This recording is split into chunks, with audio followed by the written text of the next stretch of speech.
काही रुग्ण आमच्याकडे येत असतात आणि त्यांना मोतीबिंदू डिटेक्ट झालेला असतो. त्यांना थोडंसं धुरकटपणा पण जाणवायला लागलेला असतो, म्हणजे पहिल्यापेक्षा आता दृष्टी कमी वाटत असते. पण त्यांना बऱ्याचदा हा प्रश्न असतो की मी आत्ताच करू का अजून थोडे महिने थांबू? नक्की काय करावं? नमस्कार, मी डॉक्टर सौरभ पटवर्धन. मी नंदादीप नेत्रालय येथे नेत्रतज्ञ म्हणून काम करतो. ज्यावेळी डोळ्यामध्ये मोतीबिंदूची सुरुवात होते त्यावेळी डोळ्यावर काही त्याचे दुष्परिणाम हळूहळू जाणवायला लागतात. अर्थात दृष्टी कमी होणं हा एक महत्त्वाचा त्याचा दुष्परिणाम आहेच, पण डोळ्याला थकवा येणं, ताण येणं, डोळ्याला कोरडेपणा चालू होणं, डोळे दुखणं किंवा डोकं दुखणं हे सुद्धा त्याचे साईड इफेक्ट्स असतात.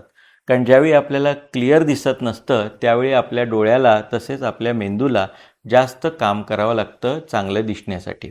याशिवाय अभ्यासात असंही आढळून आलं आहे की ज्यावेळी मोतीबिंदू दीर्घकाळ डोळ्यामध्ये राहतो त्यावेळी ज्यामुळे आपल्याला ब्रेनकडे जाणारे सेन्सेशन्स किंवा माहिती ही जशी जशी कमी होत असते त्यामुळे आपल्याला मेंदूमध्ये सुद्धा काही बदल आढळलेले आहेत. आणि असं लक्षात आलेलं आहे की ज्यांना मोतीबिंदू दीर्घकाळ राहतो त्यांना वयापरत्वे डिमेन्शिया किंवा मेमरी लॉस होण्याचे चान्सेससुद्धा वाढलेले आहेत.